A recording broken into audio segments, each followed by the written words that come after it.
It's the latest direct-to-consumer company to go public, joining the likes of Warby Parker and Solo Brands, the outdoor goods retailer. They've yet to turn a profit and hit some snags when they filed for an IPO at the end of August after focusing on ESG issues. So how environmentally friendly is the business model, and how much do investors prioritize that? Joining us to discuss is Axios business editor Dan Primack. Dan, welcome. Let's start just with the price action. How would you describe it? Soaring, right? I mean, it's going like they priced above where they had expected to just in the IPO. And as you said, it just keeps going up. I checked right before we came on, and I was pretty stunned by the number as well. What does it tell you? Because IPOs have been a little soggier lately. I don't know quite how I would describe it. We've seen obviously a big shakeout in the SPAC space, and maybe it just goes to show that, a really jazzy, new, exciting product that people are still really passionate about can do it. Or is it because it has such attractive ESG scores?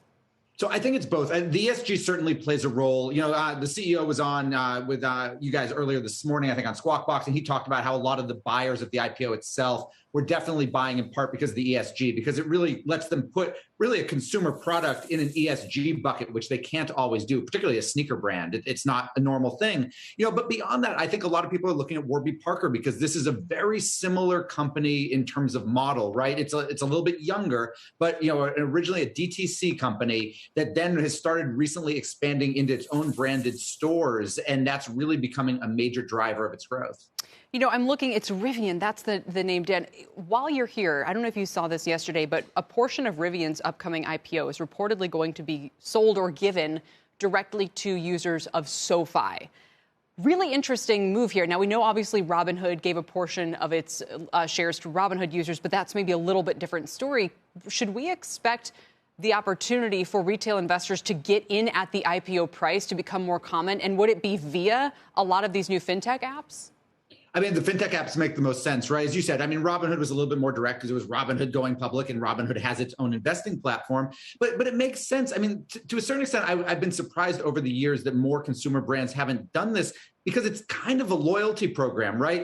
For example, I had thought Spotify would do more of this, right? Like if there's a couple things you can choose between, a couple consumer products that are fairly similar, in theory, if you own stock in one, maybe it makes it a little bit stickier for you.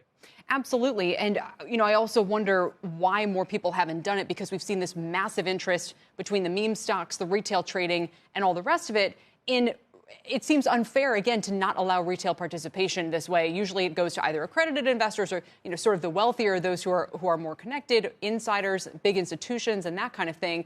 What would it mean for the IPO market if this became more common? And I guess the reason why I'm thinking about it with Allbirds today is it's one of the rare cases where if you bought it at the open, you'd still be higher. Most of the time, unfortunately, all the pop comes from before it actually really hits the public markets.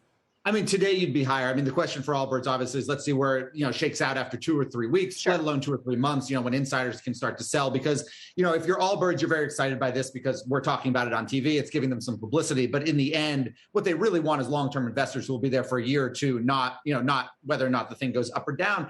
Look, there is definitely more of a democratization of the IPO market, although I will say, given what's happened in the stock markets this year and last year, I'm a little surprised we haven't seen more of it so far, particularly via things like direct listings, which we've seen some of, but we haven't seen too many of. And I would imagine it'd be a huge differentiator for all these fintech platforms to be able to say, hey, if you use this, we might be able to get you in. I mean, what other options do people have if they wanted to access it? And I don't know what the interest of the selling company, the Rivian or the Robinhood or whoever the next one might be, if there's any reason they wouldn't want to give a couple percentage points of their offering directly to the retail base. Absolutely. I see no reason for them not to do it. And for the fintech apps, it would be huge. I mean, look at how much kind of big, Wall Street level or bulge bracket wealth managers, look at how much they use that as a selling point, with their millionaire and billionaire clients. There's no reason things like SoFi and, to be honest, other, mutual fund kind of apps, et cetera, also can't use that for their lower end clients. Exactly. It'd be very interesting to see if we do go that way. Dan, thanks for joining us today to talk all things IPO. We appreciate it.